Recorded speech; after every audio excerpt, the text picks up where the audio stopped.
استخارہ کا معنی ہوتا ہے اللہ سے خیر مانگنا، اللہ سے مشورہ کر کے اچھائی طلب کرنا، خیر طلب کرنا۔ تو اسلام کے اندر یہ ایک تحفہ ہے، ورنہ زمانے جاہلیت کے اندر لوگ کاہنوں کے پاس جاتے، جادوگروں کے پاس جاتے اور نجومیوں کے پاس جاتے کہ میرے لیے بتائیں کہ میں کیا کروں، آئندہ کے حالات بہتر کیسے کروں، تو وہ ان کو طرح طرح کے غلط کام بتاتے، غلط طریقے بتاتے۔ اسلام نے ایک اچھا طریقہ بتایا کہ آپ آئندہ مستقبل کے لیے کچھ فیصلہ کرنا چاہتے ہیں تو دعائے استخارہ پڑھا کریں۔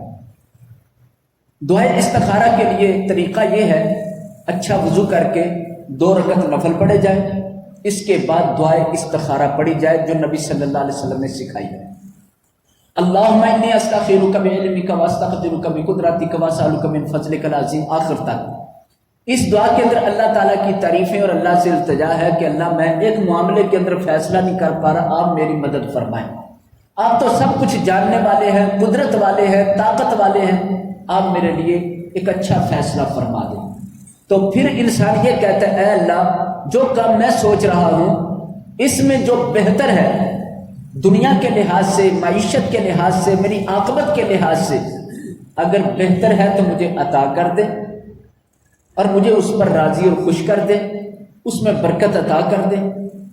اور اگر یہ کام میرے لیے بہتر نہیں ہے، وہ رشتے کا کام ہے، وہ رزق کا کام ہے، وہ بزنس شروع کرنے کا کام ہے، وہ سفر کرنے کا کام ہے، یا کوئی بھی معاملہ ہے، اے اللہ اگر یہ بہتر نہیں دنیا کے لحاظ سے، مال کے لحاظ سے، آخرت کے لحاظ سے، تو اس کام کو مجھ سے دور کر دے اور مجھے اس سے دور کر دے۔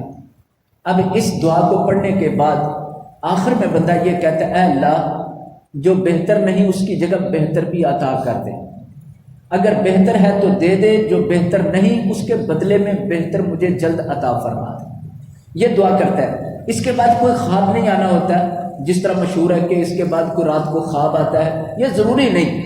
کسی کو بہت فکر ہے کسی کام کی تو ہو سکتا ہے رات کو خواب آ جائے، لیکن اس دعا کے ساتھ خواب کا کوئی ذکر نہیں کیا گیا۔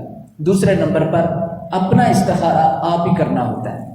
کبھی ایسا نہیں ہو سکتا معاملہ آپ کا ہو، آپ کسی بزرگ کے پاس چلے جائیں کہ آپ میرا استخارہ کر دیں، فلاں شخص میرا استخارہ کرے، نہیں، کسی نے کسی کا استخارہ نہیں کرنا ہوتا۔ اپنے معاملے کا استخارہ آپ ہی کرنا ہے۔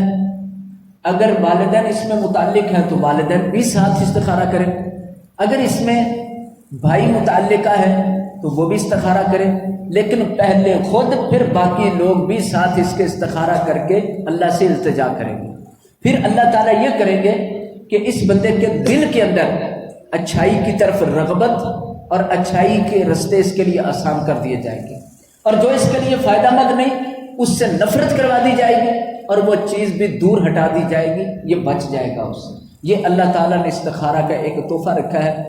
اسی طرح استخارہ کے لیے دن یا رات کا بھی کوئی فرق نہیں، کوئی چاہے تو دن کو استخارہ کر لے، کوئی چاہے تو رات کو استخارہ کر لے۔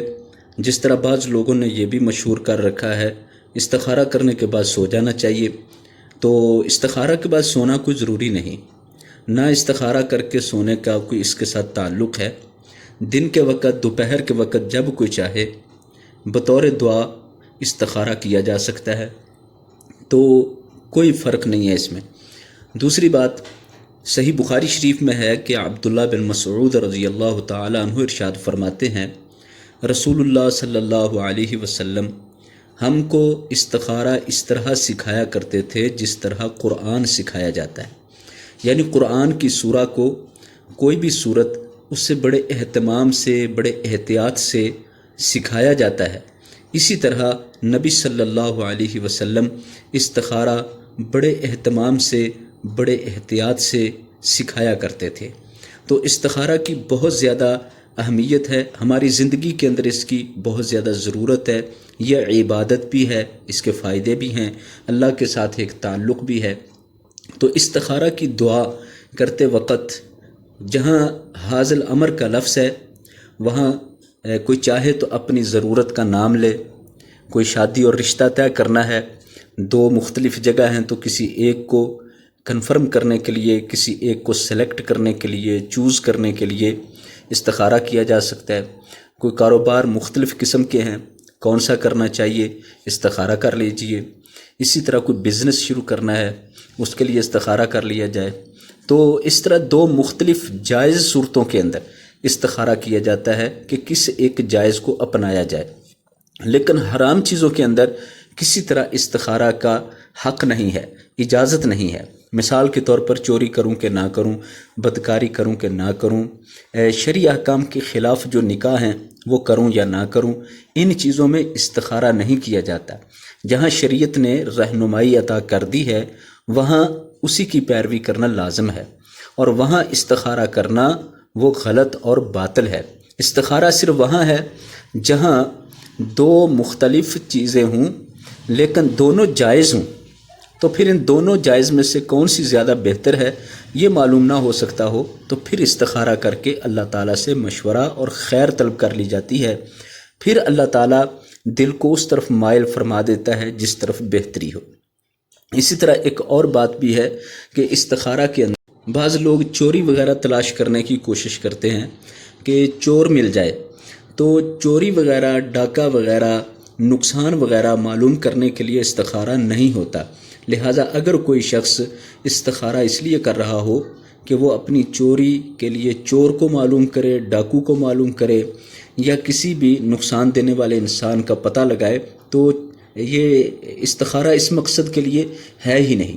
یہ تو پھر وہی بات آ گئی جیسے نجومیوں والی بات ہوتی ہے، نجومی، کاہن، یہ والا کام اس میں نہیں ہے کہ غیب کی کوئی خبریں اس میں دی جاتی ہوں، بلکہ اس کے اندر صرف اور صرف دو جائز کاموں میں سے کسی ایک کام کو چوز کرنے کا اختیار ہوتا ہے.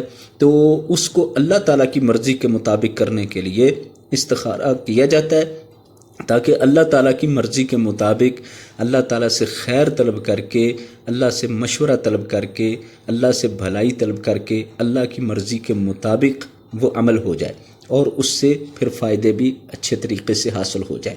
اللہ تعالیٰ ہمیں قرآن و سنت کے مطابق عمل کی توفیق عطا فرمائے. وآخر دعوانا ان الحمد للہ رب العالمین.